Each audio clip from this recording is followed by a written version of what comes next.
Olá, pessoal. Hoje é segunda-feira, 25 de agosto de 2025, e nosso amigo Larry C. Johnson está de volta conosco. Bem-vindo de volta, Larry. Boa segunda-feira, como você tá? Sim, Larry, vamos começar pelo que aconteceu.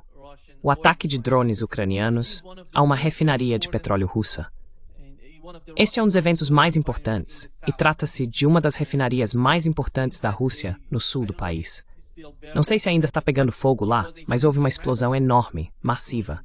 O que está acontecendo no conflito, no campo de batalha, que levou a Ucrânia a fazer isso?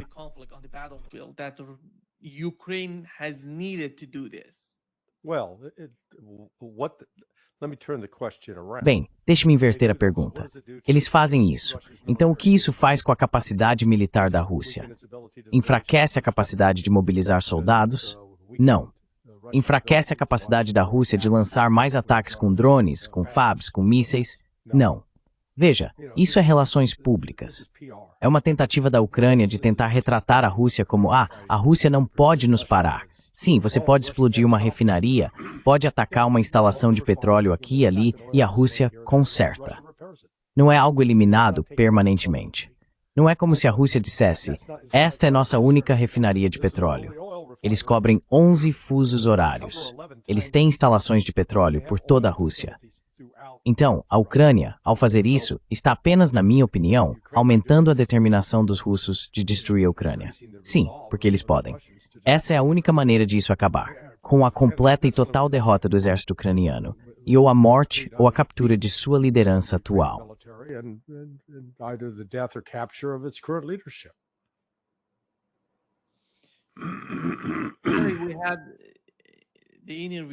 Tivemos uma entrevista com Lavrov na MSNBC, já falamos sobre isso antes, mas eles levantaram algumas questões críticas quando se trata da Ucrânia, e uma delas é uma das retóricas mais comuns no Ocidente, na mídia tradicional, sobre a morte de civis.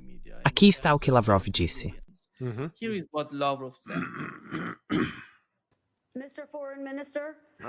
Senhor Ministro das Relações Exteriores, aqui estão os fatos. Cerca de 50 mil civis foram mortos ou feridos nesta guerra. A Rússia atingiu maternidades, igrejas, escolas, hospitais, um jardim de infância só na semana passada.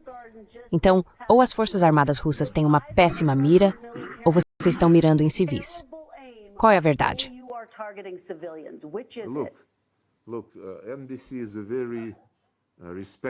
Olha, a NBC é uma organização muito respeitável e espero que vocês sejam responsáveis pelas palavras que transmitem.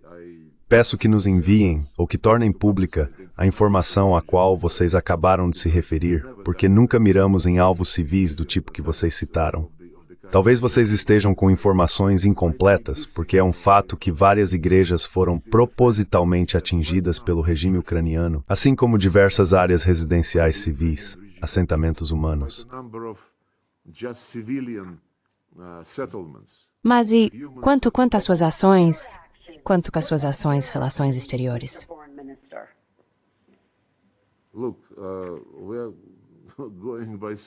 Olha, estamos andando em círculos.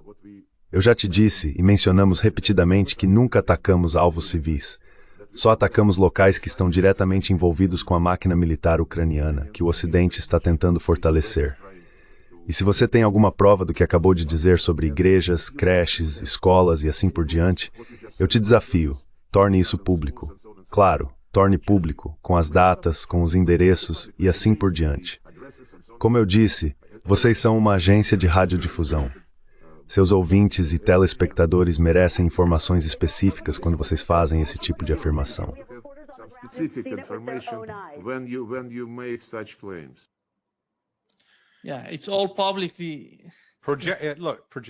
Sim, provavelmente é tudo. Olha, projeção. Isso é a mesma besteira que os sionistas fizeram após o 7 de outubro. O Hamas matou 40 bebês, eles decapitaram 40 bebês. E eu disse naquela época, sério, quais são os nomes deles? Sabe, avós que têm netos andam com fotos deles e falam sobre eles. Não vimos um avô ou avó aparecer lamentando a perda do neto ou neta. E de forma semelhante aqui na Ucrânia, isso é projeção ocidental.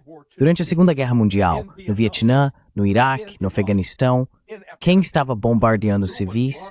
Infelizmente, meu país. Sadly, my country.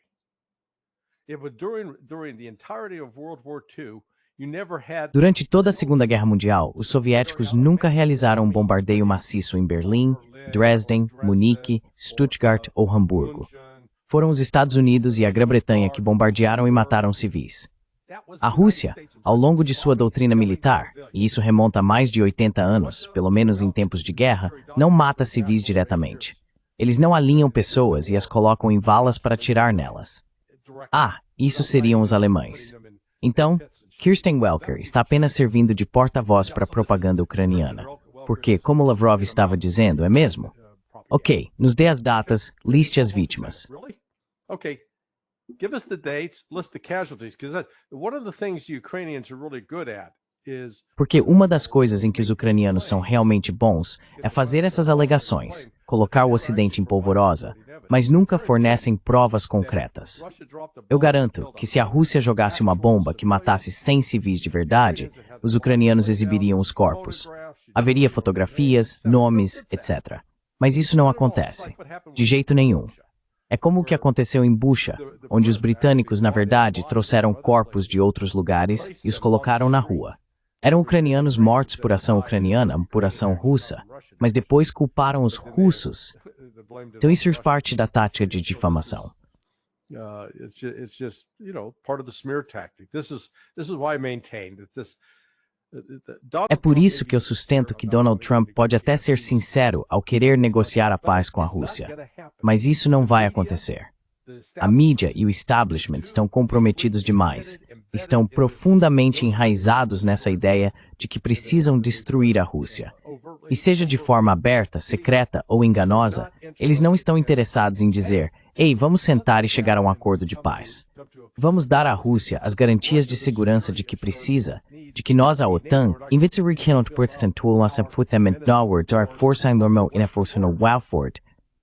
isso está em guerra met o Kraut.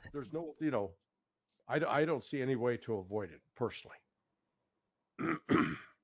Ficamos sabendo que Joe Biden vai enviar mísseis de curto alcance para a Ucrânia. Yeah. Hey, I'm all about peace. I'm going to send some more missiles. Sim, olha, eu sou totalmente a favor da paz. Vou enviar mais alguns mísseis. Inverte a situação.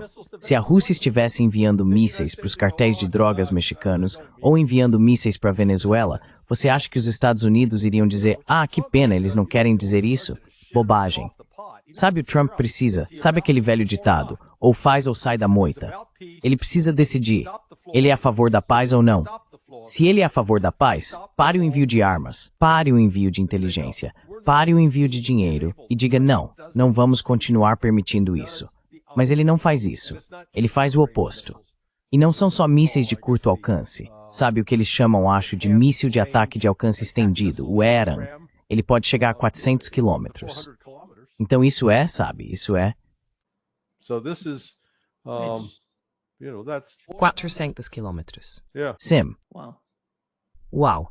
Acho que o Donald Trump está simplesmente removendo aquelas linhas vermelhas que o governo Biden tinha, de alguma forma.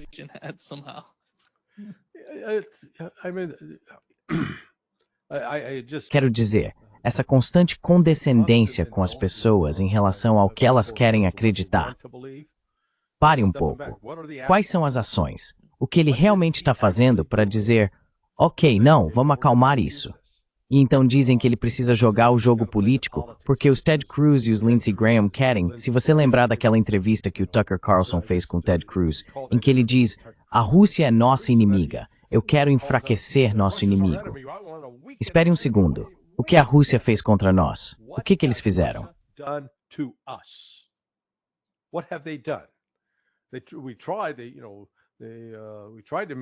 Tentamos sustentar que a Rússia interferiu em nossa eleição, e isso acabou sendo uma completa farsa dos democratas.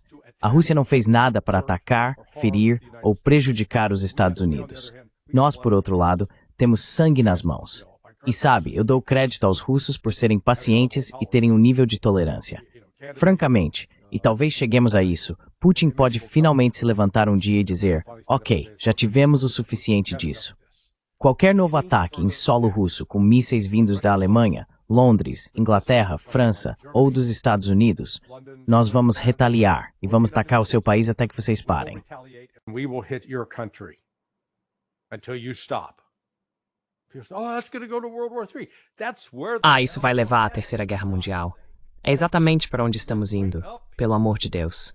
Quero dizer, acordem, pessoal. Olha só, vocês me deixaram irritado essa semana. Sabe o que é engraçado? Eles estão falando desses mísseis, Irã, como você mencionou. A Europa está pagando por todos eles, e não os Estados Unidos. Quem se importa com quem está pagando? O resultado é o mesmo para a Rússia, não é? right, you know, whether you shoot Se você atira em mim com uma arma, ou basicamente contrata alguém para atirar em mim com uma arma, pela lei você é cúmplice de assassinato.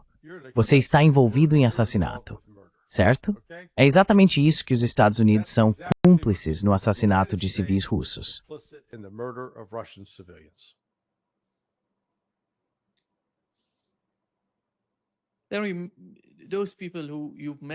Essas pessoas que você mencionou, que de alguma forma são otimistas em relação ao relacionamento entre os Estados Unidos e a Rússia, sob o governo Trump, existem tanto nos Estados Unidos quanto na Rússia. Mas afinal, Donald Trump pode trazer algum tipo de mudança na atitude dos Estados Unidos em relação à Rússia?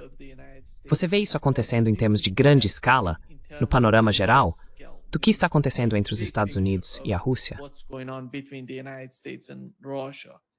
No, not until the propaganda gets turned off. Não até que a propaganda seja desligada. Veja só a hostilidade da Kirsten Welker, que estava fazendo aquelas perguntas ao Lavrov, uma atitude acusatória, de promotora, sem realmente tentar entender, sem relatar o fato de que há casos documentados de ucranianos usando escolas, hospitais e igrejas para operações militares. E a Rússia cometeu alguns erros ali? Provavelmente. Quero dizer, são seres humanos. Seres humanos cometem erros, mas não é uma política deles atacar alvos civis. Eles, na verdade, têm evitado atacar e causar perdas civis, porque esse não é o objetivo deles. O objetivo deles é destruir o exército ucraniano e depois eliminar a influência nazista.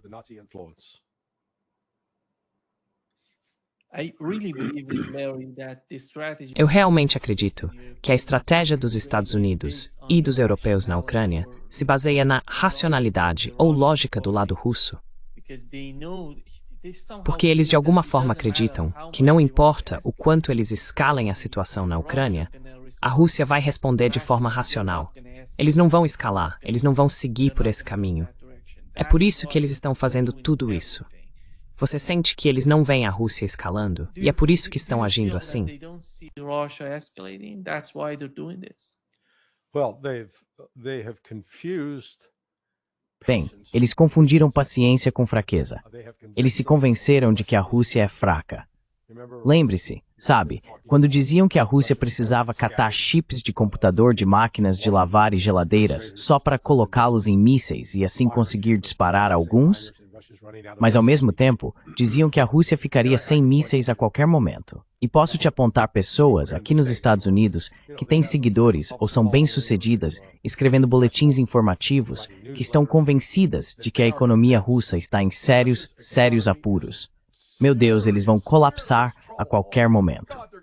E quando você tenta apontar, dizendo, ok, vamos dar um passo atrás e olhar para isso racionalmente, compare a Rússia de hoje com a Rússia logo após o colapso da União Soviética em 1991. Entre esse período, de 91 a 98, nesses 7 anos, a Rússia estava em queda livre econômica. Russia was in a economic free fall. They lost, Eles perderam, sabe, a expectativa de vida média dos homens diminuiu porque os homens estavam morrendo mais jovens e mais cedo, muitas vezes por suicídio e alcoolismo. A classe média foi dizimada. Apenas cerca de 7% da população era considerada classe média. Eles passaram por 2 períodos de hiperinflação, então a Rússia já enfrentou circunstâncias econômicas muito devastadoras no passado. Agora o que eles têm? Bem, tiveram um crescimento de 4,7% no ano passado. E em reação a esse crescimento, que incendiou a inflação, o Banco Central disse, ok, vamos acalmar isso. Eles aumentaram as taxas de juros e isso desacelerou, como era esperado, a atividade econômica a ponto de agora estar crescendo a 1,%. Economic activity to the point that it's now growing at 1.5%.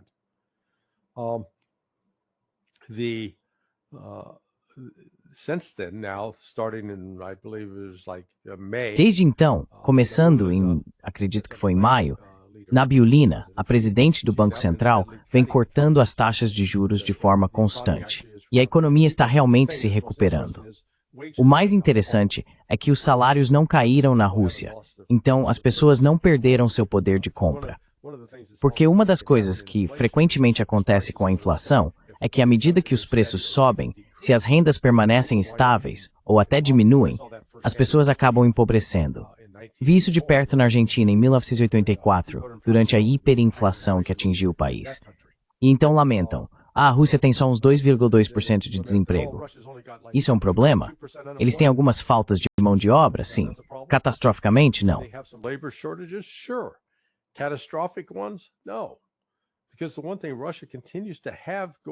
Porque a única coisa que a Rússia continua tendo a seu favor, que o Ocidente se recusa a compreender, entender ou valorizar, é que ela possui todos os recursos naturais de que precisa para alimentar seu povo, abastecer suas indústrias, construir o que quiser construir. Mas volto ao ponto. É esse tipo de propaganda deliberada que continua a preencher a mente do povo americano. Com certeza preenche o que há nos crânios vazios desses membros do Congresso, dos senadores e legisladores. Mas até que os Estados Unidos mudem sua postura e possam realmente dizer, ei, a Rússia não é nossa inimiga. Sabe, eu até poderia voltar e argumentar porque poderíamos ver os soviéticos como inimigos, com o comunismo internacional e tudo mais, mas mesmo isso foi exagerado.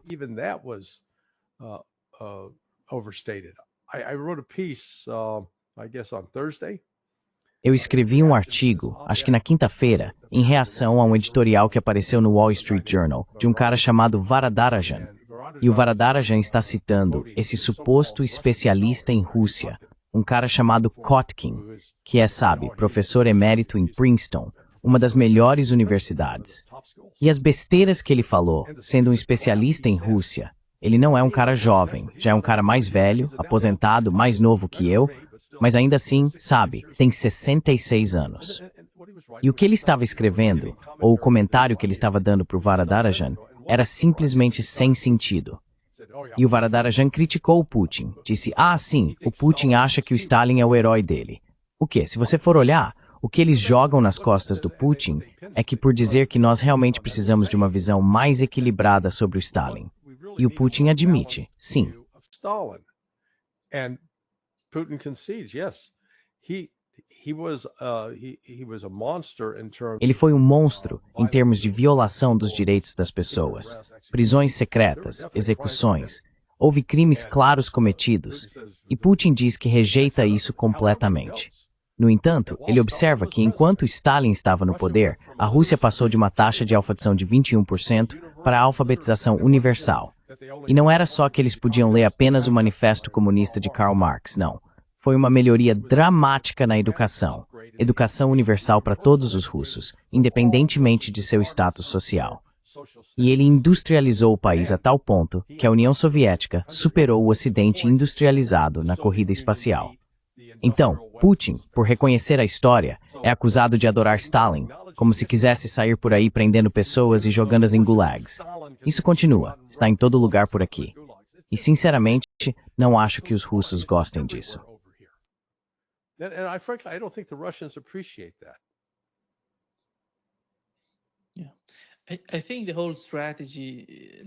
Eu acho que toda a estratégia, Larry, da OTAN, aquela frase famosa que diz manter a Rússia fora, a Alemanha sob controle e os Estados Unidos dentro. De certa forma, o que está acontecendo nos Estados Unidos e a estratégia do Trump em relação à OTAN, parece que os Estados Unidos não querem mais estar dentro. E o problema, aliás, o maior problema para os Estados Unidos, para as elites, para o establishment, o deep state, seja lá como você queira chamar, o blob, eles enxergam uma região europeia, a Eurásia, o panorama maior dessa região. Eles veem que a única superpotência é a Rússia. Esse é o problema para eles, Larry. Não há ninguém na Europa para equilibrar isso. Acho que com o passar do tempo, a situação está piorando. Não está melhorando para o establishment.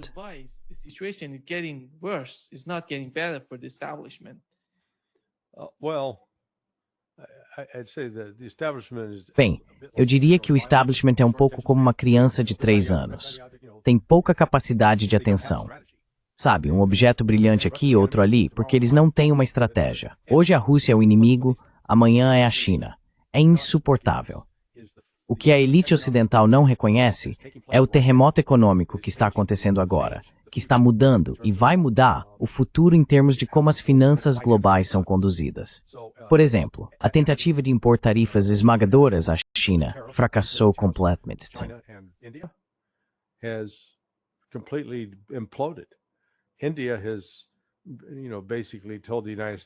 A Índia basicamente disse aos Estados Unidos para irem catar coquinho e afirmou: vocês não vão nos ditar regras. Vamos comprar petróleo da Rússia. Vamos comprar ainda mais petróleo da Rússia.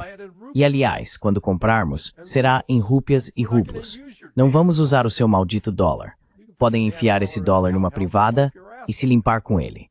Essa é a atitude deles. O que Trump conseguiu foi que a única classe na Índia que mais defendia relações próximas com os Estados Unidos. Basicamente, sabe, se tivermos que nos curvar aos Estados Unidos, vamos fazer isso porque vale a pena pela relação. Agora mudou de postura.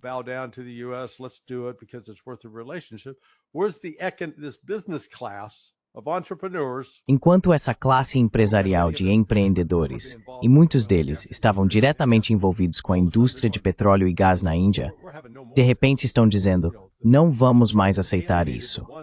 Então, Trump alienou o único grupo político na Índia que realmente era pró-Estados Unidos. Agora, o sentimento anti-Estados Unidos está crescendo.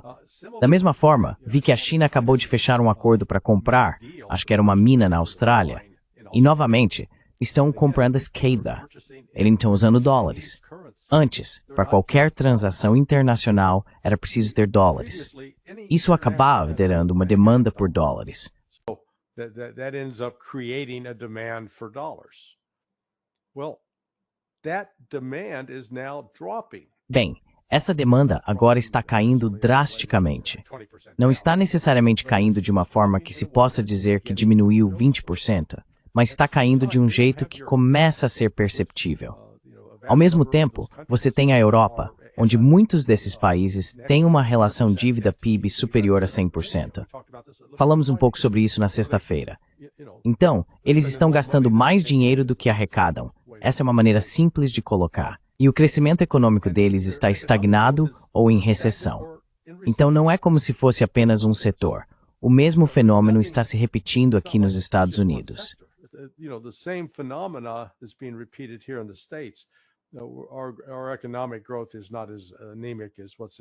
Nosso crescimento econômico não está tão anêmico quanto o que está acontecendo na Europa. A situação da dívida está piorando, não melhorando, e continua crescendo cada vez mais. Achamos que podemos simplesmente continuar empurrando o problema com a barriga. Talvez possamos, eu não acredito nisso. Mas aí está a Rússia.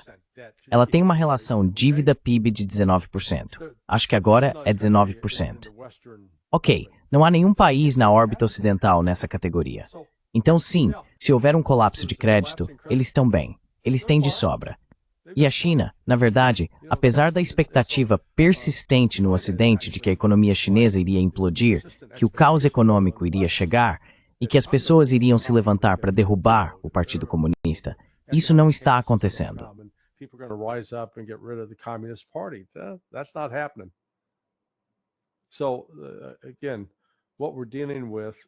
Então, novamente, o que estamos enfrentando são líderes delirantes, aqui nos Estados Unidos e na Europa, que são incapazes. Eles estão tão cegos pelo ódio e coisas do tipo, que não conseguem perceber o que realmente está acontecendo. Sabe? E a ideia, ouvi alguém argumentar, o Putin está isolado, certo? Sério, olha o que está acontecendo com o BRICS. Veja a reunião da Organização de Cooperação de Xangai que vai acontecer. Acho que na próxima semana, sim, no final desta semana, talvez domingo ou segunda-feira da próxima semana. Então, Rússia e China não estão isoladas. Na verdade, a influência deles está crescendo, porque há tantos países ao redor do mundo que foram vítimas do imperialismo ocidental que estão começando a se livrar dessas correntes e dizer: pelo amor de Deus, não vamos mais viver assim. Vocês não vão mais nos dizer o que fazer. By God, we're not going to live like that. You're not going to tell us what to do anymore.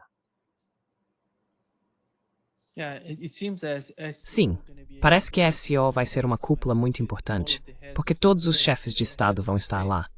O presidente do Irã, o presidente da Rússia e o presidente da China. O primeiro-ministro da Índia, Modi, estará lá. Sim, vai ser enorme. Acaba sendo ainda mais importante do que o BRICS. Todas essas pessoas.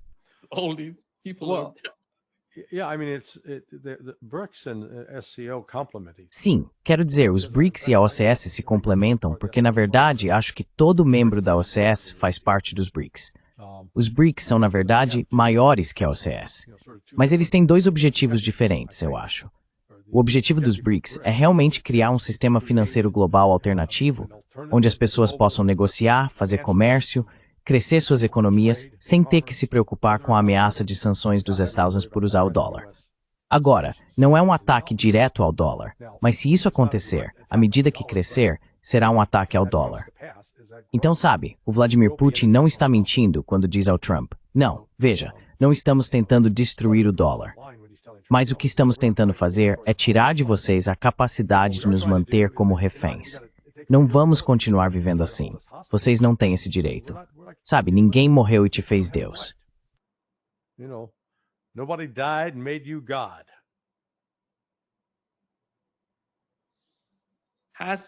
Trump fez algo para salvar o dólar, para ajudar, para melhorar o dólar até agora? I'd say no. I think Eu diria que não. Sabe, acho que quando o peso total das tarifas, então eu vi, acho que foi na Reuters ou na Bloomberg ontem, que os fazendeiros americanos que cultivavam soja, as exportações deles agora caíram 51%.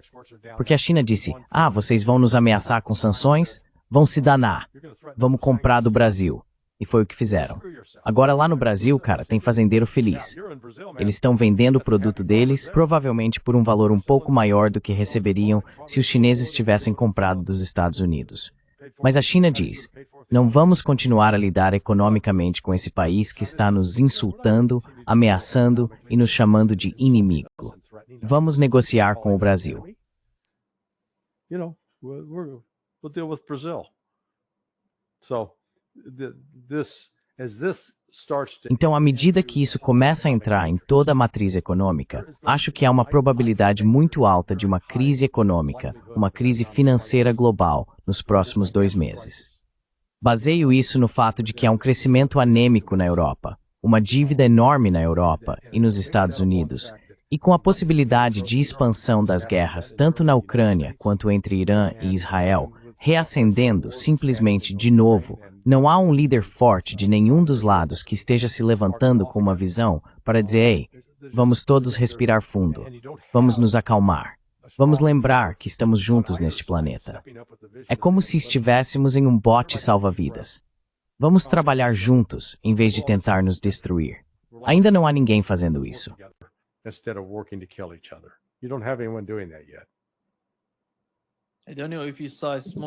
Não sei se você viu o Smotrich falando sobre como ele se sente em relação à situação no Oriente Médio. Ele disse que derrotamos a cabeça do povo, o que significa que você está errado. E derrotamos os iemenitas, e eles bombardearam o Iêmen. Certo.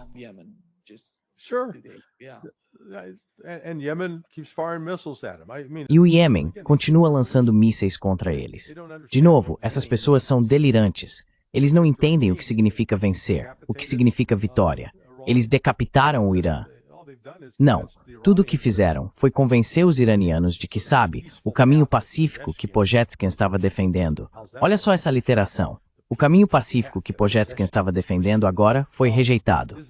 Quero dizer, os iranianos agora estão se fortalecendo e dizendo: ok, eles criaram um conselho mais poderoso para tomar decisões militares, um que não vai ser vetado nem controlado por Pojetkin de forma alguma, e que vai ter mais influência dos militares.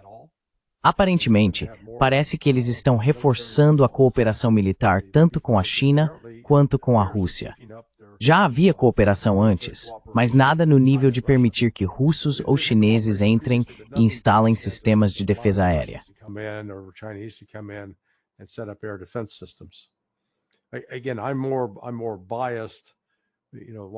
Novamente, sou mais tendencioso. Muitos chineses podem ter mais capacidade de fabricar coisas. Pelo que sei, isso ainda não foi testado em combate da mesma forma que os sistemas russos foram. Então, com a Rússia, você sabe que funciona. Você sabe o que tem. Com os chineses é meio uma incógnita. Ainda assim, o Irã está bem posicionado para que, se for atacado novamente por Israel, desta vez irá dizimar Israel. Antes, era meio olho por olho. Desta vez, não acho que eles vão deixar barato. E talvez se Israel for dizimado, essa seja, no fim das contas, a única maneira de salvar o povo palestino. Eu gostaria que não precisasse chegar a esse ponto, mas realmente não vejo alternativa.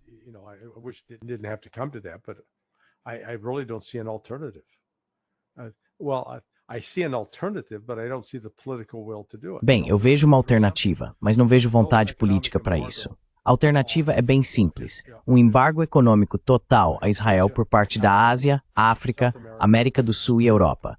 Um embargo econômico total. Israel teria que se render nesse ponto, teria que negociar e teria que começar a retirar as tropas. Mas sabe, nem isso vimos acontecer. Infelizmente, acredito que Rússia, China e Índia realmente poderiam fazer muito, junto com a África do Sul e Brasil, para liderar o caminho, liderar a iniciativa, defendendo que Israel precisa ser contido. Mas eles não estão fazendo isso. Acho que eles têm outras prioridades.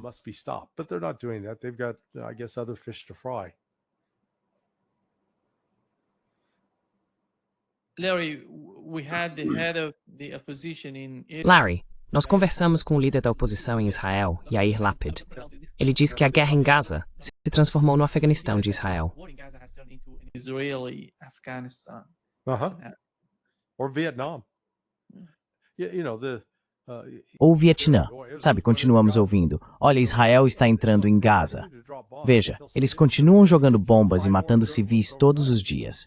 Eles acabaram de matar mais 5 jornalistas durante a noite. Quero dizer, esses sionistas não passam de assassinos. Pura e simplesmente. E ainda assim, há hesitação. Ainda existe um pouco de sanidade dentro do exército israelense. O chefe das FDI está dizendo: é claro, se entrarmos na cidade de Gaza, vamos acabar matando todos os nossos reféns que estão lá. Queremos salvar os reféns. Pelo menos ele quer. E os pais desses reféns querem que seus filhos sejam salvos. Mas o Hamas está posicionado para travar uma guerra de guerrilha mortal que vai matar vários soldados israelenses.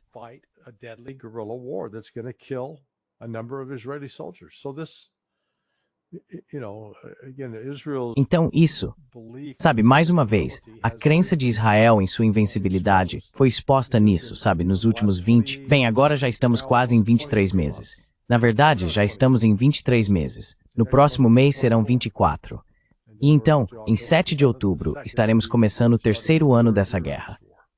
O que acho fascinante é que todos esses fortes apoiadores de Israel estão falando: olha como a Rússia é ruim, 3 anos e meio e eles não conseguiram derrotar a Ucrânia. Sim, mas eles estão lutando apenas ao longo de uma frente de 1.200 milhas. Eles estão enfrentando um exército totalmente apoiado, equipado e financiado pela OTAN. Estão lutando contra um exército que realmente tem tanques, alguma artilharia e definitivamente centenas de milhares de soldados. E mesmo assim, continuam avançando.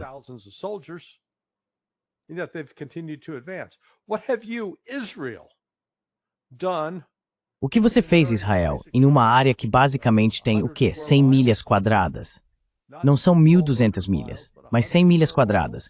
Uma área pequena e confinada contra um grupo de pessoas que não é um exército profissional, não é armado e equipado pela OTAN, não conta com inteligência e vigilância da OTAN ao seu lado.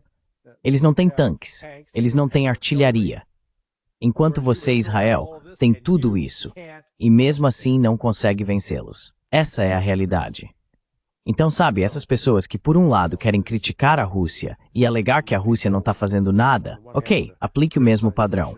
Isso significa que Israel está realmente com problemas. That means Israel is really in trouble. Yeah, it seems that Netanyahu is Parece que Netanyahu está caminhando para o fim. Não há mais nada que Netanyahu possa usar de alguma forma para sobreviver.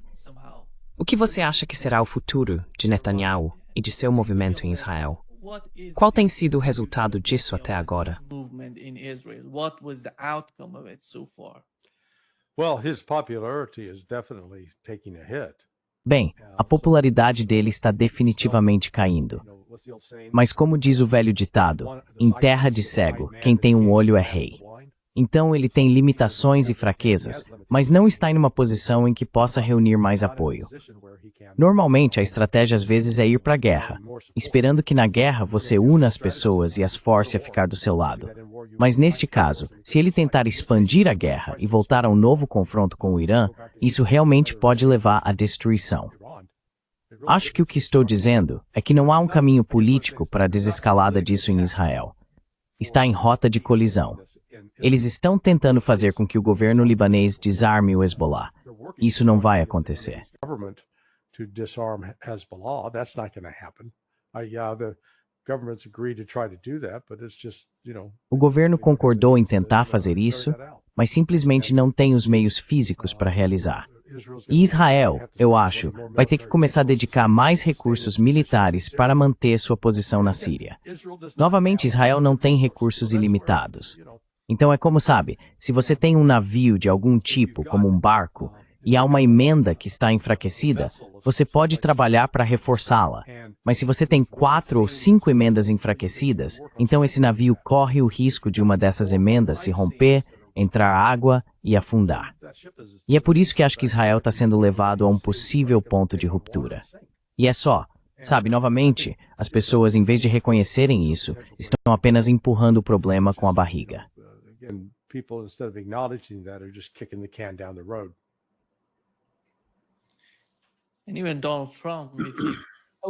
E mesmo Donald Trump, com seu apoio total a Netanyahu, acho que ele não vai conseguir mudar a maré, mudar as coisas no Oriente Médio. Porque, de certa forma, os Estados Unidos, por um lado, querem ter algum tipo de domínio no Oriente Médio. Mas, por outro lado, o apoio deles a Israel está simplesmente destruindo tudo que os Estados Unidos têm, a legitimidade de sua atuação no Oriente Médio.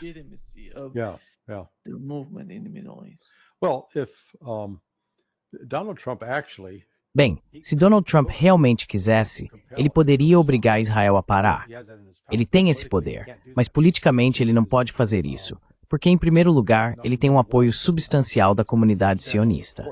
Mas também eu sei que Ray McGovern acredita nisso, e não posso descartar, como improvável, que existe de fato material de chantagem nas mãos dos sionistas que eles usariam contra Trump caso ele enfraquecesse de alguma forma seu apoio a Israel. Então, os Estados Unidos poderiam parar isso, mas não vão.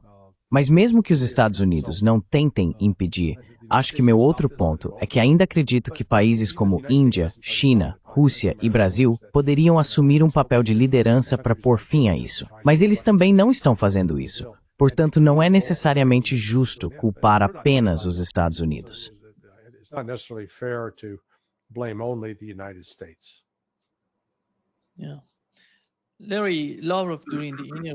Sim, Larry, durante a entrevista, parece que a Rússia atingiu uma das fábricas dos Staustrace na Ucrânia. E aqui está o que eles estão tentando fazer. Você sabe, as pessoas que estão observando o que está acontecendo nos Estados Unidos e a forma como a retórica do tipo Biden está, de alguma forma, atacando Donald Trump, elas não sabem como se sentir em relação ao que está acontecendo nos Estados Unidos. Porque essas pessoas, elas não gostam que Donald Trump se aproxime da Rússia. Basta olhar para a entrevista, como ela está fazendo a pergunta para o Lavrov.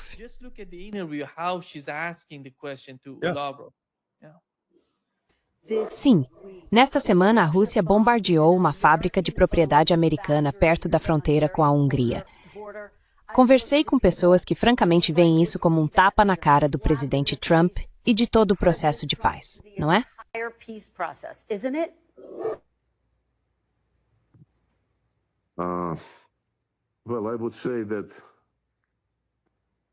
Bem, eu diria que aqueles que estão sinceramente interessados em entender o que está acontecendo já deveriam saber que a Rússia nunca, jamais atacou deliberadamente quaisquer locais que não estejam ligados às capacidades militares da Ucrânia.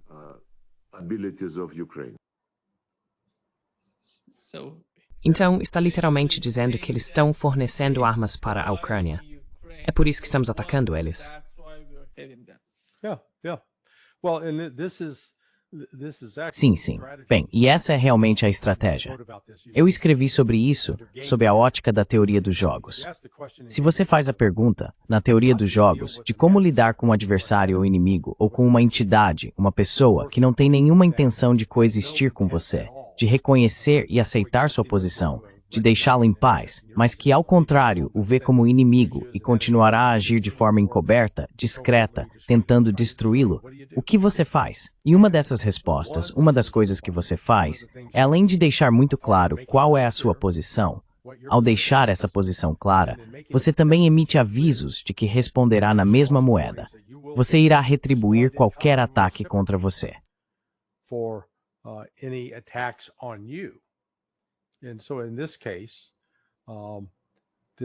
E, portanto, neste caso, a Rússia está agora mirando a fonte, até mesmo da indústria civil, que está sendo usada para produzir drones ou componentes que entram nos drones utilizados para atacar e matar russos, incluindo civis russos. Por isso, você viu a Rússia, nas últimas 3 semanas, mudar seu foco e o tipo de alvos que está atingindo.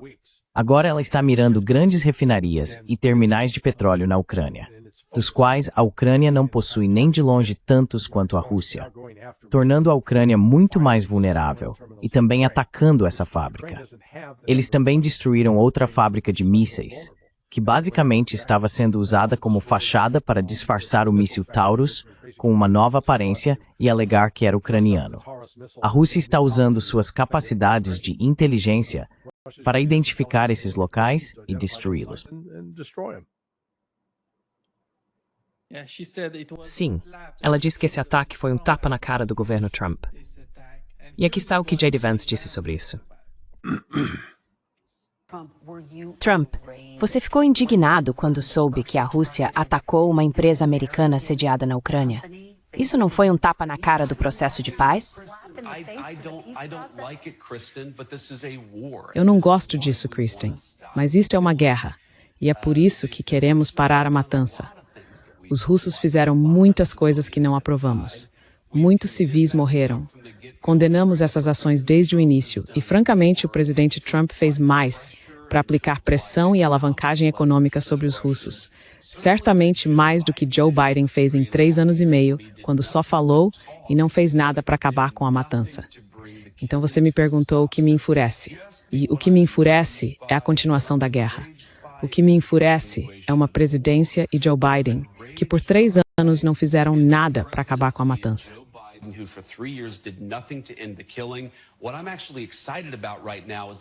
O que realmente me anima agora é que temos um presidente que está se engajando em uma diplomacia enérgica para tentar parar as mortes.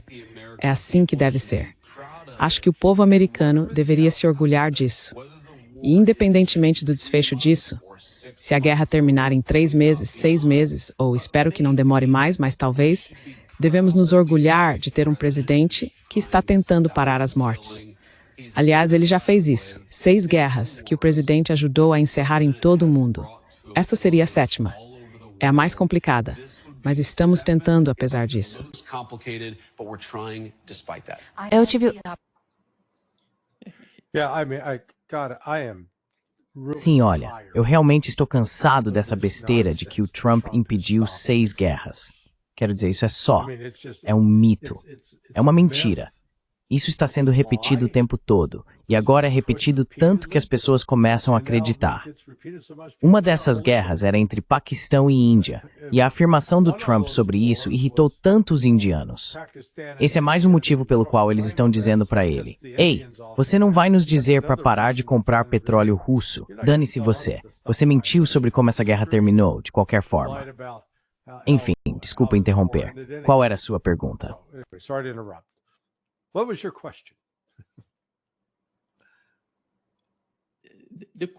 A pergunta seria, ele disse que em 6 meses eles podem pôr fim ao conflito. Você acha que isso é provável? Ele disse isso durante a entrevista. The United States won't. The U.S. has Os Estados Unidos não vão. Não quero dizer que os Estados Unidos não têm nenhuma influência, porque isso não é verdade. Os Estados Unidos têm uma influência significativa sobre os ucranianos. Se cortarem o apoio à Ucrânia, sim, a guerra poderia acabar na próxima semana, ou em 3 meses, ou em 6 meses. Enquanto os Estados Unidos continuarem a capacitar os ucranianos, fornecendo ao menos inteligência e mantendo algum apoio financeiro, homens e mulheres ucranianos continuarão morrendo no campo de batalha. A Rússia detém a vantagem em termos de resposta militar. Não há nada, mesmo que o Ocidente dissesse, ok, sabe de uma coisa, vamos apertar o botão de alarme. Tropas da OTAN, todas as nações da OTAN, vamos nos unir, vamos atacar a Rússia. A Europa seria destruída. Nesse ponto, a Rússia não teria outra opção a não ser usar armas nucleares. Ou, na verdade, com os hipersônicos, eles nem precisariam usar armas nucleares. But with the Orushnik, they don't have to use nukes. They can use something short of a nuke that appears to be. Eles podem usar algo menos que uma bomba nuclear que pareça ser igualmente devastador, sem muitos dos efeitos colaterais da radiação. Então a Rússia detém as cartas militares e vai continuar a jogá-las. Eles estão tentando negociar seriamente. É por isso que já tiveram 3 reuniões até agora com os ucranianos. Não sei se uma 4ª está agendada. Mas até agora, o que se ouve do lado ucraniano é não, não, não, não, não. Não vamos nos render em nenhum momento, certo? Então sabe, é como uma luta de boxe. Se o oponente não quer se render, você continua batendo até que ele não consiga mais se levantar do ringue. Ou você o sufoca. E nesse caso, você vai continuar matando o pessoal ucraniano até chegar um momento em que eles não consigam mais formar uma força para lutar. Pronto. Mais 3 aliterações com F. Desculpe. There you go, 3 more F alliterations. Sorry.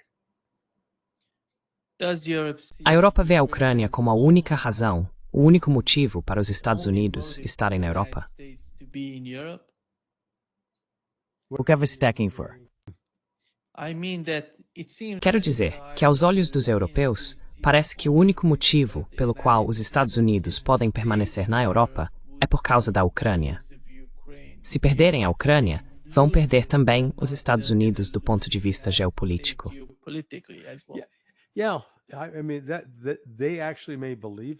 Sim, quer dizer, eles realmente podem acreditar nisso, mas aí você precisa parar e perguntar, o que há de errado com eles?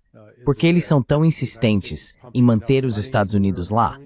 Será que é porque os Estados Unidos estão injetando dinheiro suficiente em suas economias por meio da nossa presença militar? O único país que, bem, acho que o principal país que se beneficia disso é a Alemanha, por causa de todas as bases americanas lá. Talvez agora a Polônia também tenha algum benefício econômico com isso. A França não tem. O Reino Unido não tem. A presença lá é mínima. Então, não sei, dentro da lógica deles, qual benefício eles realmente tiram disso. Mas sim, acho que a Europa está preocupada que uma vez que a Ucrânia caia, não haverá mais esse compromisso dos Estados Unidos. Then there's no longer this U.S. commitment.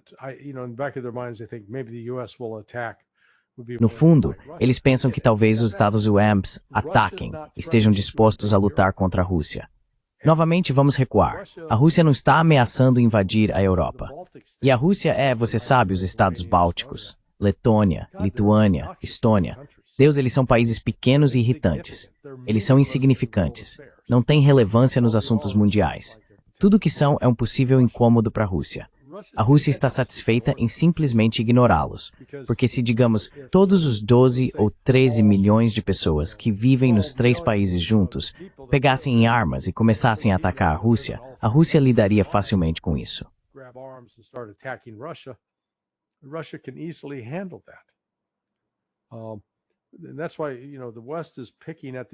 E é por isso que o Ocidente está cutucando, usando esses pequenos países para tentar desenvolver partidos de oposição, porque querem usá-los como bases para futuros ataques contra a Rússia. Então a Rússia precisa encontrar uma estratégia de contenção, ou como lidar com a Geórgia, como lidar com a Armênia, como lidar com o Azerbaijão. E na última semana e meia, a Rússia deixou bem claro ao Azerbaijão qual será sua política. Nós vamos destruir vocês. E ao destruir a estação de petróleo da Socar, em Odessa, A Rússia enviou mensagem muito forte para Aliyev em Baku.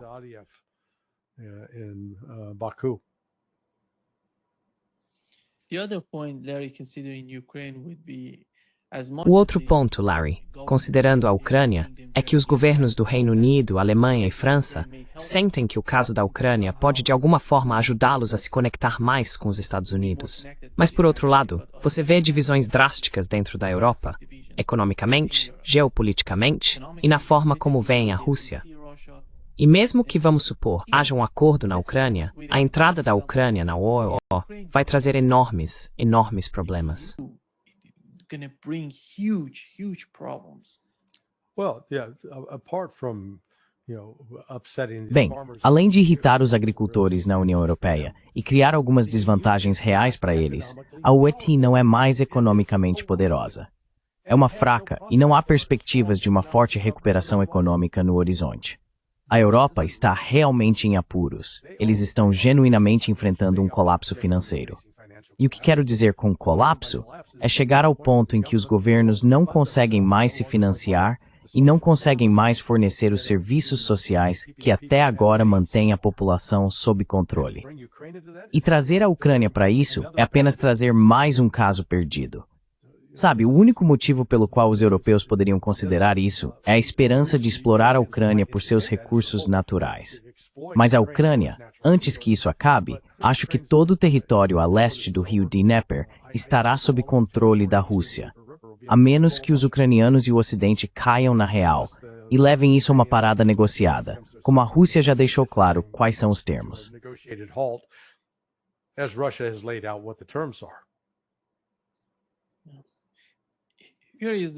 Aqui está o que Lavrov disse, Larry, sobre Zelensky e a possível reunião entre Putin e Zelensky. Veja, o presidente Zelensky é o líder legítimo da Ucrânia. O presidente Putin não o reconhece como líder legítimo da Ucrânia. Não, nós o reconhecemos como o chefe de fato do regime, e nessa condição estamos prontos para nos reunir com ele. Mas quando se trata de assinar documentos legais, vocês querem considerar apenas parte da situação, o que lhes convém. Quando chegarmos à etapa em que os documentos precisam ser assinados, será necessário que todos tenham uma compreensão muito clara de que a pessoa que assina é legítima. E de acordo com a Constituição da Ucrânia, o Sr. Zelensky não é neste momento.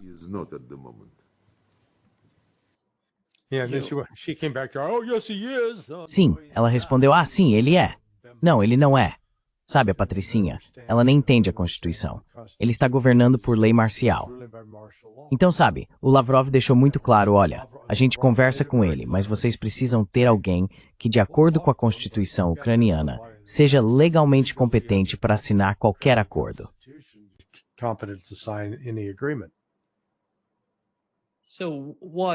Então, se Donald Trump está sendo honesto na forma como fala sobre a Ucrânia, qual seria o próximo passo por parte dos Estados Unidos? Eles realmente querem pressionar Zelensky para realizar uma nova eleição?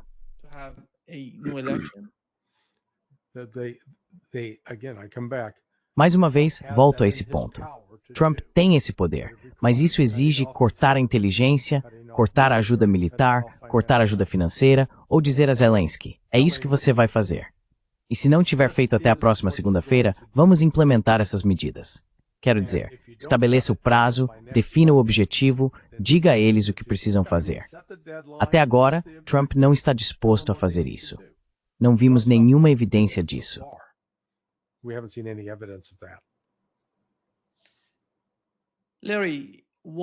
Larry, já conversamos sobre Erashnik muitas vezes.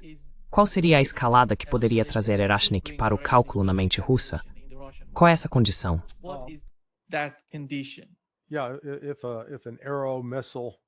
Sim, se houver um ataque aéreo ou de mísseis, ou se um míssil ocidental atingir mais profundamente a Rússia ou uma instalação nuclear, a Ucrânia já, você sabe, intensificou seus ataques, tentou atacar essas instalações nucleares na Rússia, em Kursk e Zaporizhia.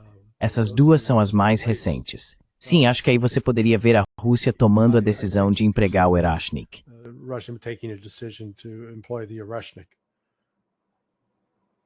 Sim, Muito obrigado, Larry, por estar conosco hoje. Sim, Paul Craig Roberts está aqui. eu sei. Você disse que precisava atrás o bonito e mais inteligente. Então tudo bem, eu entendo. Paul, bom te ver. Obrigado. Até, Larry. Tô fora. Tchau. Leslie, como vai? Oi, Nima. Tudo bem, obrigado. Paul, você escreveu um novo artigo no seu site. Você disse que talvez haja algo no final do túnel, algum tipo de luz no fim do túnel. Como você vê essa situação? Existe algum tipo de esperança no que está acontecendo entre os Estados Unidos e a Rússia?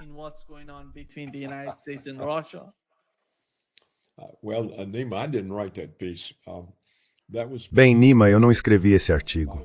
Foi um texto escrito por um especialista geopolítico russo para o site.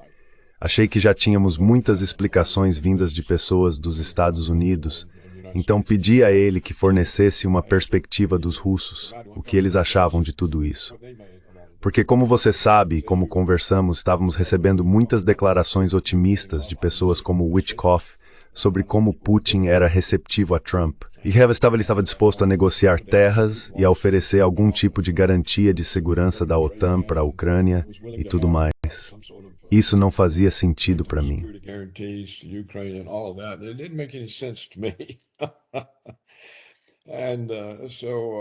Então, eu perguntei a ele o que os russos pensavam.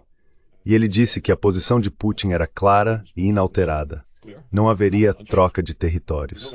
Eles não vão aceitar a Ucrânia na OTAN apenas se recusando a admitir que a Ucrânia era membro. E a posição russa era a mesma de sempre. Ponto final. E ele esperava que isso prevalecesse. E eu também. Acho que a posição russa é a única que faz sentido. E como Putin e Lavrov têm enfatizado há anos, precisamos abordar a causa raiz, e encerrar o conflito não resolve a causa raiz. E já falamos sobre isso antes.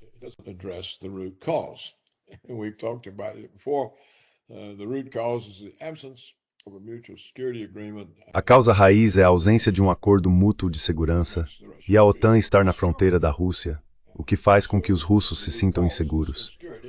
Portanto, a causa raiz é a insegurança, e a solução é eliminar essa insegurança.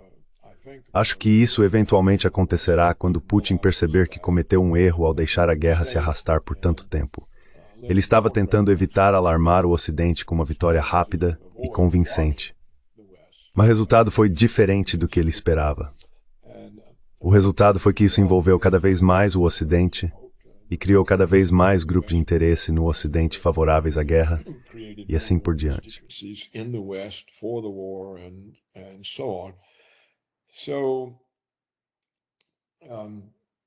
Então, se olharmos, Nima, para os desenvolvimentos recentes, é quase como se Trump tivesse chegado à conclusão de que Zelensky é tão resistente e Putin é tão inflexível em sua posição, que a melhor maneira para Trump sair dessa é que a Rússia se apresse e termine logo o trabalho. Em outras palavras, como ele disse para Netanyahu, apresse-se e termine logo o trabalho em Gaza. Estamos cansados de passar vergonha com isso. Bem, acho que talvez ele esteja adotando a mesma abordagem em relação à Ucrânia. E só está esperando que Putin se apresse e termine logo o trabalho, porque uma vez que todo o território russo seja tomado por Putin, ele terá alcançado seus objetivos de guerra. E então a questão passa a ser, quão grande será a área de amortecimento?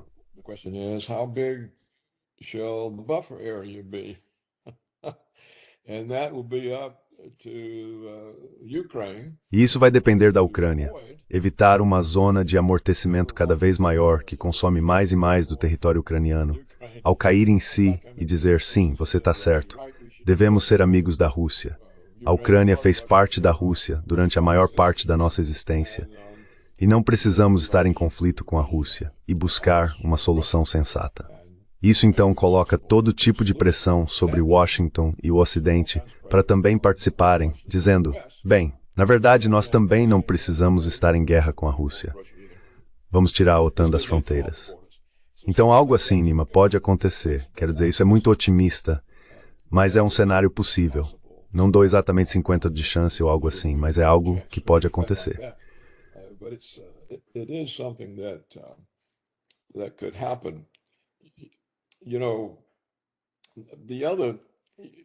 Você sabe, outros tipos de soluções são difíceis para Trump. Por exemplo, Trump não pode abandonar o complexo militar industrial. O complexo militar industrial está presente em quase todos os estados americanos, seja como uma base militar ou como um fabricante de armamentos. Então eles têm uma influência enorme sobre os governadores, deputados e senadores, porque estão representados em seus estados e também são contribuintes de campanha muito importantes. E, portanto, se Trump adotasse a abordagem sobre a qual já falamos antes, que seria simplesmente cortar o fornecimento de armas, cortar o dinheiro, cortar o apoio diplomático, então Zelensky não teria alternativa a não ser chegar a um acordo com Putin nos termos de Putin.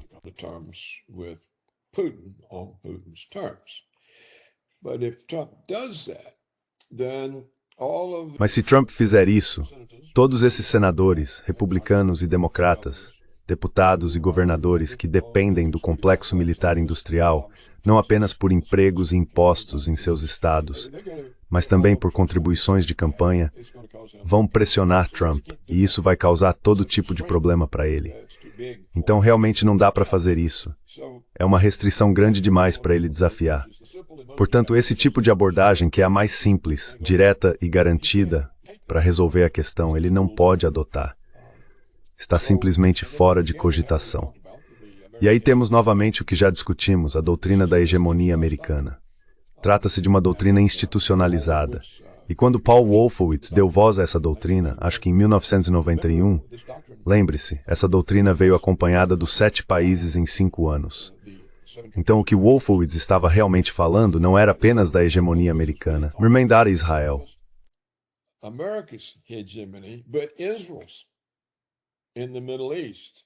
Because what this doctrine... No Oriente Médio, porque o objetivo dessa doutrina era enviar forças americanas para eliminar opositores ao crescimento de Israel. E assim nós eliminamos 5 ou 6 países por eles, e não sabemos se estaremos envolvidos em eliminar mais 1 ou 2, como o Irã. Então essa doutrina existe, e se Trump conseguisse, de alguma forma, apoio suficiente na Câmara e no Senado, e entre seus indicados, e todos pudessem dizer, sabe, essa doutrina está atrapalhando a paz.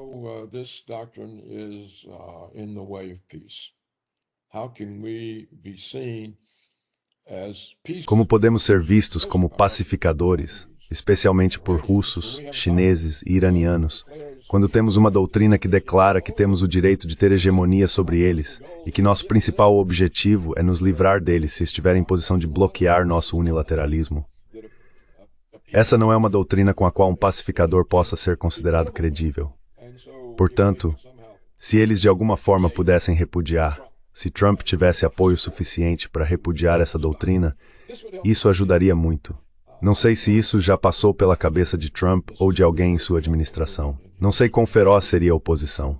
Acho que muitos conservadores diriam, ele está nos entregando aos russos.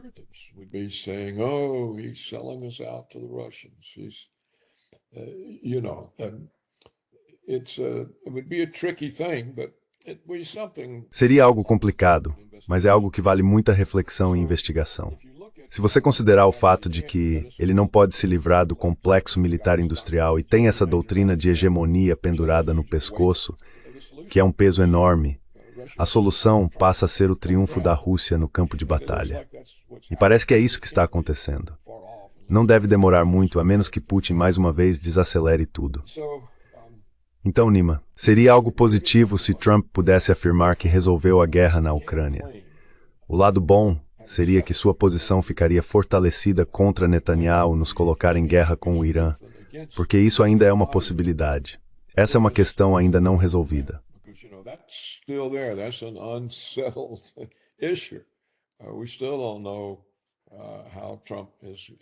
Ainda não sabemos como Trump vai lidar com isso e como ele vai abortar essa situação e ainda sobreviver ao lobby israelense que é tão poderoso quanto o complexo militar industrial. Então você pode ver as restrições que existem sobre Trump e é muito difícil para ele fazer qualquer coisa. Por um lado, ao complexo militar industrial, por outro, o lobby israelense, além da doutrina da hegemonia. Portanto, é realmente difícil falar sobre uma solução otimista quando um presidente enfrenta tais restrições. Sabe, Seria uma conquista tremenda para ele superar essas restrições e realmente acabar com o conflito com a Rússia, que é muito mais importante do que encerrar uma guerra relativamente pequena e limitada. Relatively small and limited war.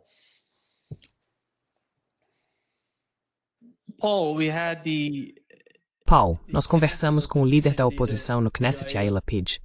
Ele disse que a guerra em Gaza se transformou em um cenário semelhante ao do Afeganistão para Israel.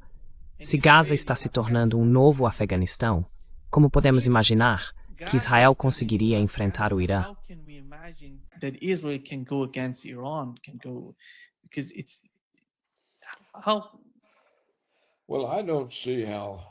Bem, eu não vejo como Gaza está se tornando o Afeganistão.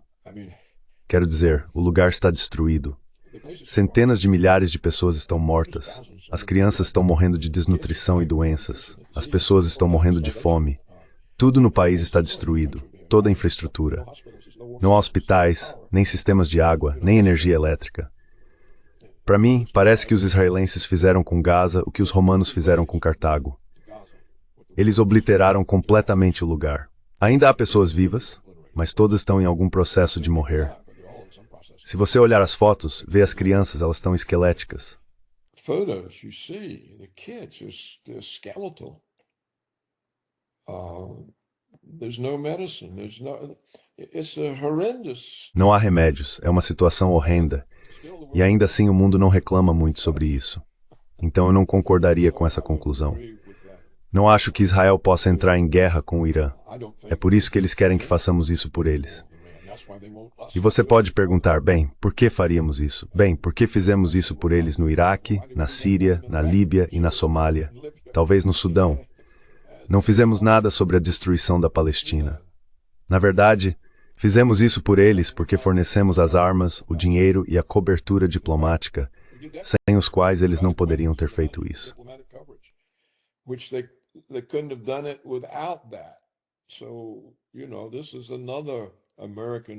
Então essa é mais uma responsabilidade americana, a destruição da Palestina. A verdadeira questão é, o lobby israelense e a conexão entre Trump e os sionistas é tão segura a ponto de sermos em seguida a ferramenta de Israel para lidar com um obstáculo restante à expansão israelense? Essa é a verdadeira questão.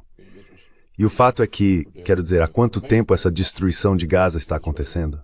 Bem, você sabe, tudo isso está acontecendo desde 1947. Mas quero dizer a destruição física real de Gaza. Este é o terceiro ano. Quando foi, não consigo me lembrar, 7 de outubro de que ano foi o ataque do Hamas? Eu até esqueci. Foi em 2023? 23 Sim.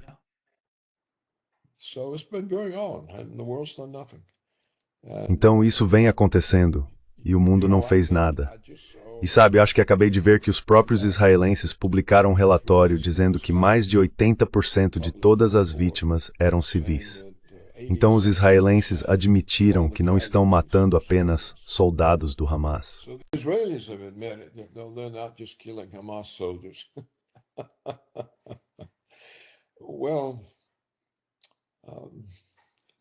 Bem, eu não.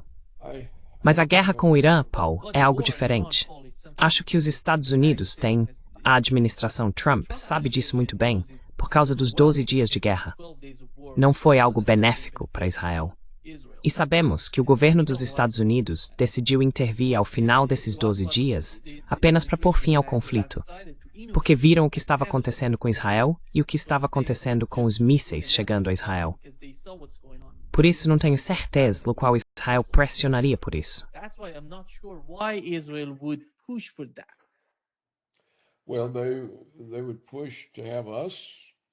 Bem, eles pressionariam para que estivéssemos mais envolvidos, mas há limitações ao que os Estados Unidos podem fazer, a menos que recorramos a armas nucleares. Isso traria, e a escalada seria enorme se seguir por esse caminho. Você tem que lembrar que agora estamos nas fronteiras do norte do Irã. Adquirimos esse corredor, que corre ao longo da fronteira da Armênia e do Azerbaijão com o Irã. Então o Irã agora está cercado.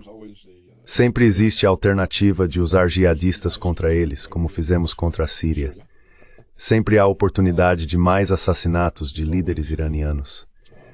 Quero dizer, se você pensar em quantos líderes iranianos já foram eliminados, é como a liderança do Hezbollah no Líbano. It's just like the leadership of Hezbollah in Iran. Israel basically has decapitated the whole movement. Você sabe, Israel basicamente decapitou todo o movimento. Você se lembra, até mesmo os celulares foram explodidos. Até os comandantes de nível mais baixo do Hezbollah foram mortos. Então essa opção sempre existe. Sempre há a ameaça de que vamos atacar com armas nucleares. Isso pode ser feito. A questão é se Trump vai acabar se envolvendo nisso. E ele pode, por exemplo, se ele acabar com a guerra na Ucrânia e, de alguma forma, os europeus não continuarem comprando todas as armas do complexo militar industrial americano, o complexo de segurança americano vai procurar outra forma de lucrar e eles vão se juntar a Israel.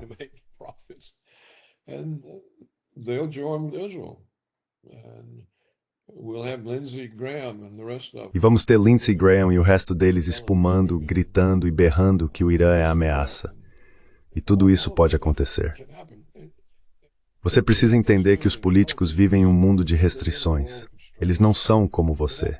Eles não ficam sentados pensando de forma racional e razoável. Eles estão em um dilema. Como eu saio disso? E quando você tem pessoas que precisam tomar decisões assim, podem surgir todo tipo de decisão ruim. Todo tipo de coisa acontece. Acho que você e eu não conversamos sobre isso, ainda que eu certamente tenha escrito sobre isso. Recentemente li as histórias da Primeira e da Segunda Guerra Mundial de A.J.P. Taylor, e todas foram resultado de negociações de paz.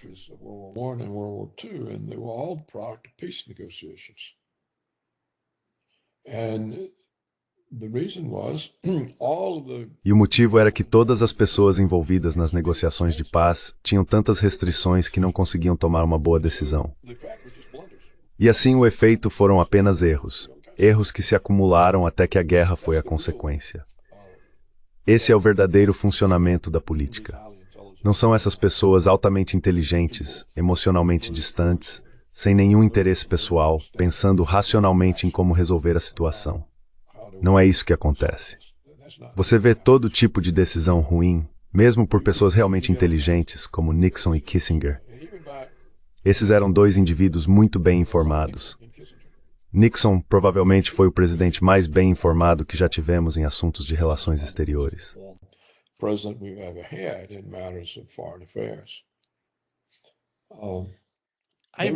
Eu realmente sinto o mesmo que você em relação ao Nixon.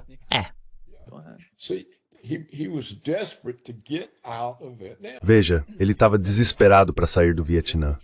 Ele não queria aquela guerra. Aquela era a guerra de Lyndon B. Johnson e dos democratas. Ele estava desesperado para sair, e o Norte não deixava. Acho que eles decidiram dar uma lição às potências coloniais, e ele não conseguia sair de uma forma que não minasse sua própria base doméstica. Se ele simplesmente fosse embora e perdesse a guerra, todos os conservadores teriam ficado contra ele. Você traiu a liberdade. Veja, eles tinham essa teoria dos dominós, e se o Vietnã caísse, se o Vietnã do Sul caísse, toda a Ásia iria cair. E isso era repetido constantemente para as pessoas.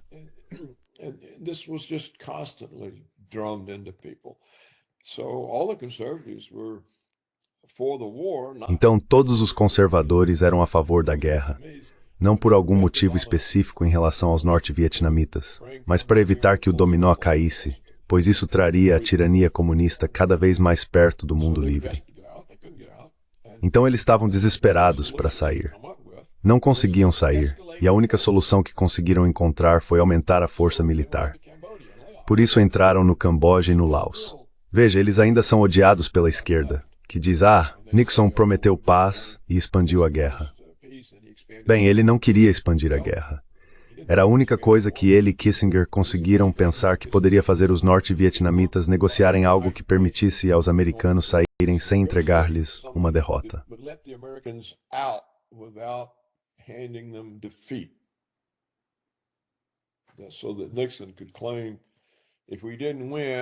Assim, Nixon poderia alegar que, se não vencêssemos, pelo menos resolvemos entre nós ou algo assim. E acabou sendo um desastre para Nixon. E até para Kissinger. Você sabe, Kissinger tinha tantos mandados de prisão contra ele que não podia ir a lugar nenhum.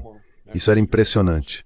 Um secretário de Estado americano e ex-conselheiro de Segurança Nacional e ele não podia viajar para o exterior porque seria preso. Então é isso que acontece. Não foi uma bagunça criada por Nixon e Kissinger. Eles herdaram quando assumiram o cargo e não conseguiram se livrar dela. E então tentaram usar cada vez mais força. Você sabe, Napalm, Agente Laranja, invadindo o Camboja e o Laos. Bem, é isso que realmente acontece, e é por isso que acho que negociações de paz são perigosas.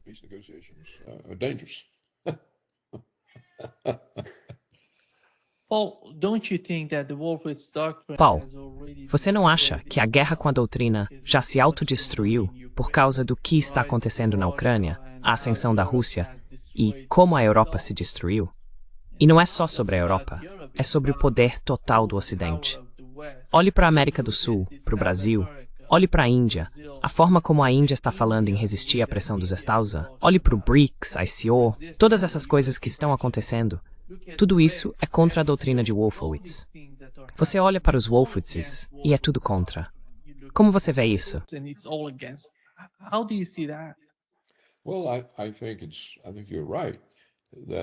Bem, acho que você está certo ao dizer que a doutrina nunca foi realista. E agora é ainda menos realista, mas ainda assim a doutrina permanece. Então é uma espécie de restrição que os formuladores de políticas em Washington não querem enfrentar. E se ela não fosse ainda eficaz, por que começamos o problema na Ucrânia? Sabe, nós derrubamos o governo. Somos responsáveis pela guerra. Tudo foi feito para pressionar a Rússia, tentar desestabilizar a Rússia, ou fazê-los sentir que precisavam nos acomodar e aceitar nossa liderança para evitar esse tipo de situação. Então até mesmo a questão da Ucrânia é um produto dessa doutrina de hegemonia. É disso que se trata toda a disputa com a China. A China está crescendo e a abordagem deles na Ásia é diferente da nossa.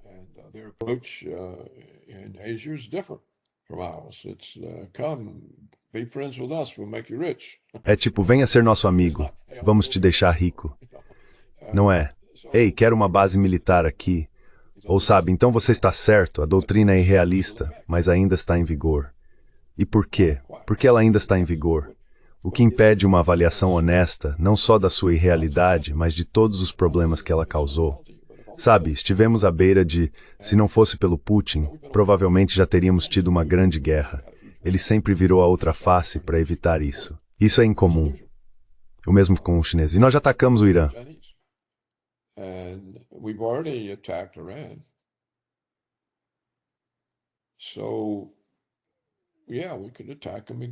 Então sim, podemos atacá-los novamente. Se Israel consegue fazer com que estados conservadores aprovem leis dizendo que se você criticar Israel, não pode trabalhar para o governo, não pode ter contrato com o governo, e talvez até seja considerado um criminoso de ódio ou terrorista. Isso é poder. E esse tipo de poder é uma restrição. Se o governo republicano do Texas se submete a isso, é claro que o mesmo acontece na Flórida. O mesmo na Flórida e DeSantis, visto por muitas pessoas como um herói, e claro, para a Flórida. Ele estava fazendo o que queria, não aceitou nenhum maldito lockdown.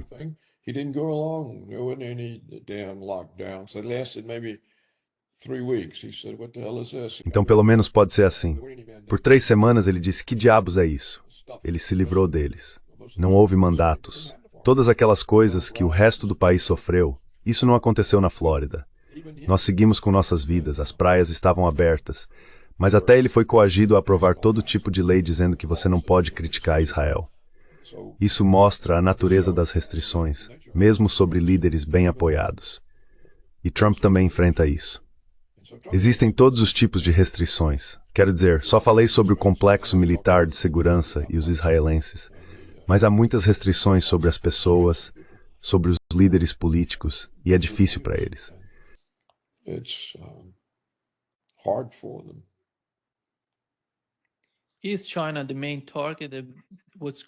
A China é o principal alvo do que está acontecendo com a grande estratégia dos Estados Unidos. Olhando para a Rússia e o Irã, você mencionou ambos, a Rússia está em uma guerra direta com o Ocidente há mais de 3 anos. O Irã foi atacado por Israel e depois pelos Estados Unidos. Sabemos que esses 2 países têm um papel crucial no que está acontecendo com a China, porque estão fornecendo energia para a China. A China, sem esses 2 países, eu acho que eles vão ser devastados. Eles não vão sobreviver a isso. Esse era o objetivo principal? Was that the main goal?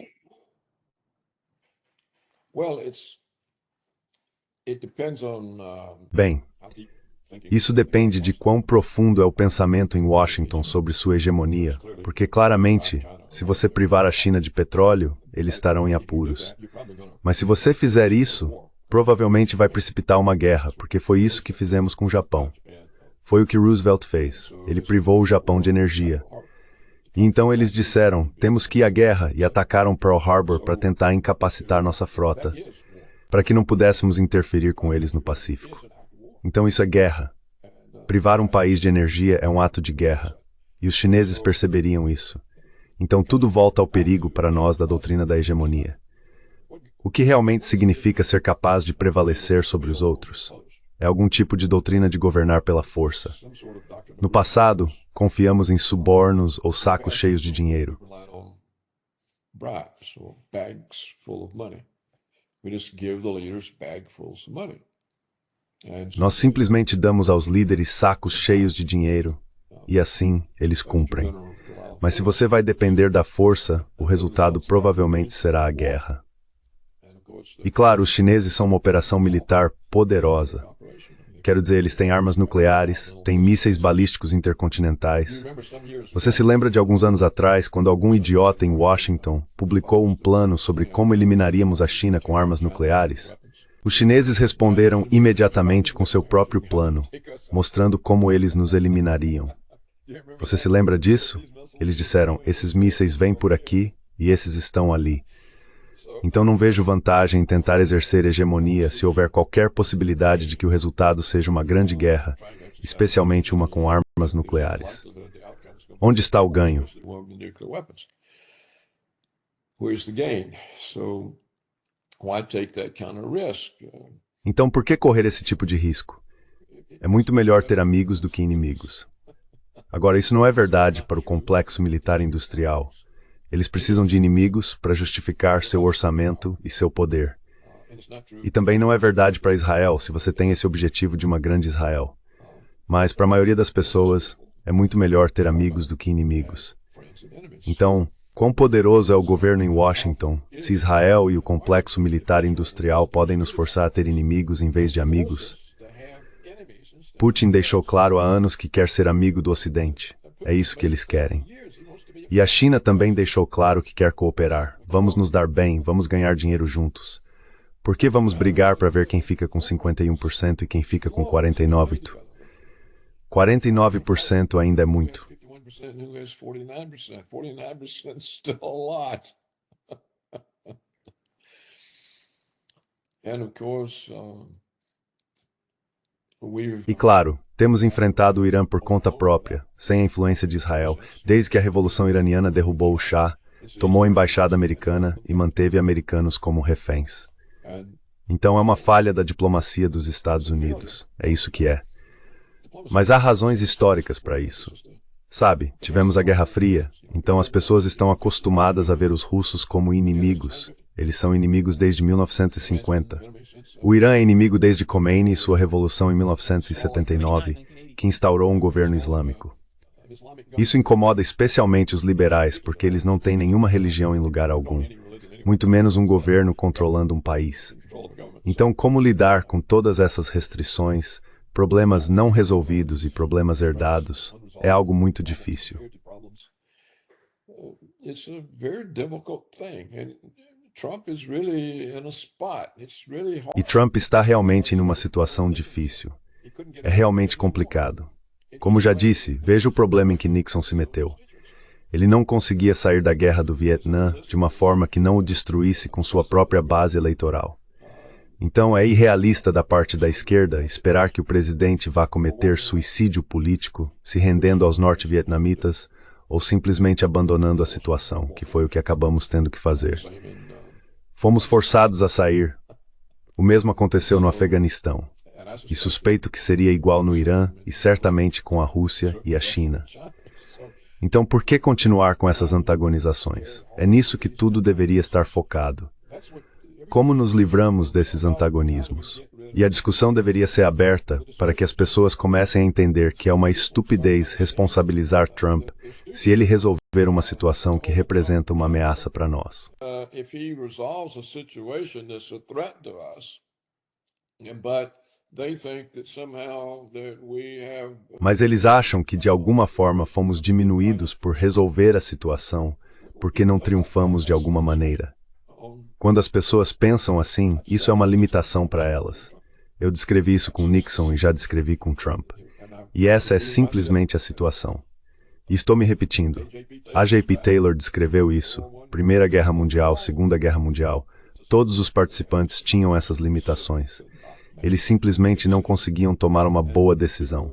E as pessoas nos países estavam todas doutrinadas e propagandeadas, cheias de ódios antigos e assim por diante.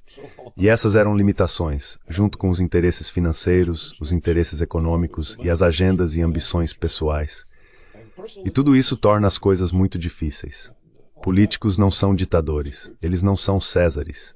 E na verdade, na história, nem mesmo ditadores e Césares estão livres de limitações. even dictators and Caesars are free of constraints.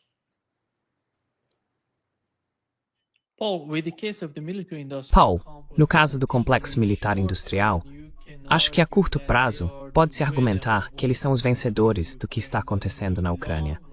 Mas a longo prazo, a forma como foram humilhados durante o curso da guerra na Ucrânia, de certa forma, prejudica a imagem que tinham antes. Well, not necessarily. Bem, não necessariamente. É meio parecido com a Guerra do Vietnã. Todos os conservadores diziam que poderíamos ter vencido aquela guerra, mas não nos deixaram lutar de verdade. Não nos deixaram entrar e destruir o Vietnã do Norte. Bem, um dos motivos era a incerteza sobre o que os soviéticos fariam. Então, quando você tenta lutar uma guerra sem correr o risco de envolver armas nucleares, e seu oponente está determinado, você está lutando com uma mão amarrada nas costas. E isso acaba virando uma desculpa para pessoas como os conservadores.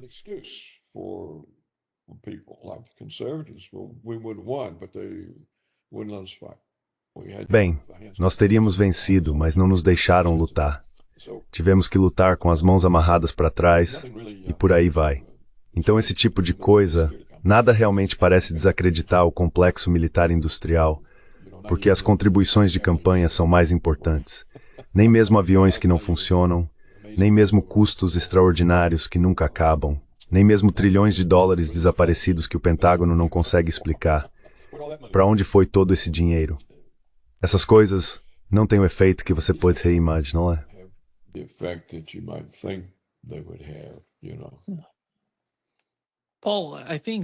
Paul, acho que o sinal positivo na reunião entre Donald Trump e Putin foi a questão do cessar-fogo. Donald Trump parou de falar sobre um cessar-fogo. Aqui está o que J.D. Vance disse em sua recente entrevista sobre o cessar-fogo.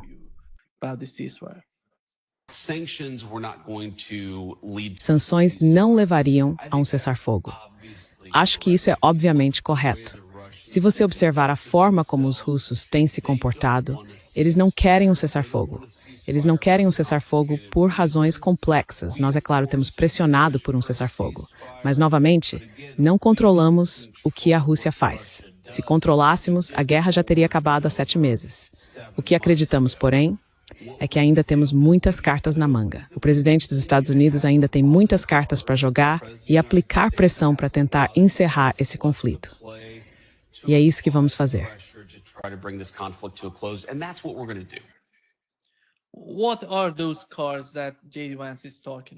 Quais são esses cartões de que o J.D. Vance está falando, Paul? Os cartões imaginários. Olha, o motivo pelo qual Putin foi ao Alasca foi que a oferta que Putin disse ter recebido, que era razoável, era uma reunião com Trump sem pré-condições. Eu descobri isso pelos russos. Então o motivo pelo qual Putin foi é que não havia pré-condições. Ele não precisava concordar com nada para ter a reunião.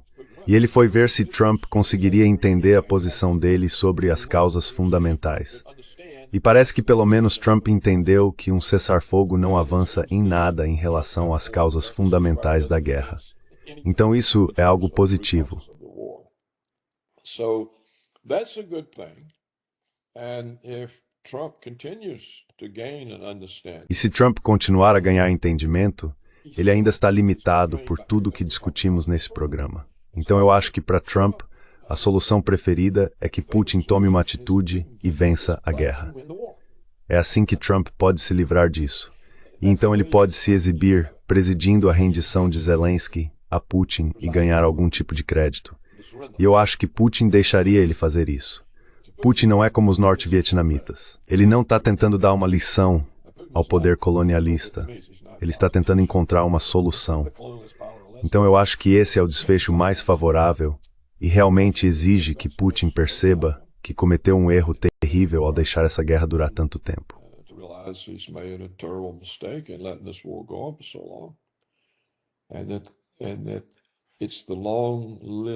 E é essa guerra prolongada que é a causa do problema atual. Se essa guerra tivesse durado algumas semanas, alguns meses, tivesse acabado e terminado, a atitude do mundo inteiro em relação à Rússia seria diferente. Não haveria nenhum pensamento de, podemos desgastá-los, ou podemos causar dissidência e minar o governo. Todo esse tipo de conversa maluca que tivemos não existiria. As pessoas diriam, você não quer mexer com eles. Você viu o que acontece. Temos que encontrar alguma forma de conviver com eles. É meio como naquele filme O Estranho Sem Nome, em que o Clint Eastwood se aproxima do chefe indígena e diz, não estou usando as palavras exatas, mas ele diz, olha, temos que descobrir como viver juntos ou vamos acabar nos matando. We've got to figure out how to live together or we're going to kill each other. And they figure out how to live together. E eles descobrem como viver juntos. Esse é o verdadeiro ponto. Esse é o verdadeiro desafio. E você não está vivendo junto se está exercendo hegemonia ou tentando fazê-lo. Então, na minha visão, a esperança é que Putin entenda. Trump está inclinado a que Putin prossiga do mesmo jeito que disse para Netanyahu, se apressar e resolver logo. Estamos cansados disso, está me causando muitos problemas, resolva logo. E talvez seja isso que aconteça. Eu realmente não entendo por que Zelensky e os europeus não conseguem enxergar o óbvio. Esse é o verdadeiro enigma. O que Zelensky está pensando? That's the real puzzle. What is Zelensky thinking? Ele está pensando na mansão dele na Flórida. Ele não está pensando, bem, você sabe, Acho que, como você disse da última vez que conversamos, eles estão enviando 50 bilhões de dólares por semana. 50 milhões por semana, ou por dia, ou algo assim. Bem, ele deve ser um dos homens mais ricos do mundo agora. Deve estar lá junto com o Bezos e o Bill Gates. Então, por que ele simplesmente não desiste, vai embora e fica com a Joyce?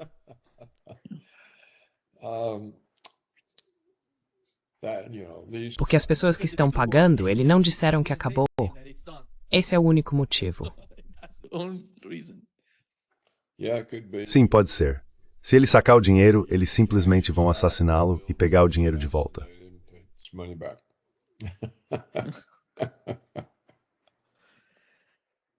Muito obrigado, Paul, por estar conosco hoje. É um grande prazer, como sempre.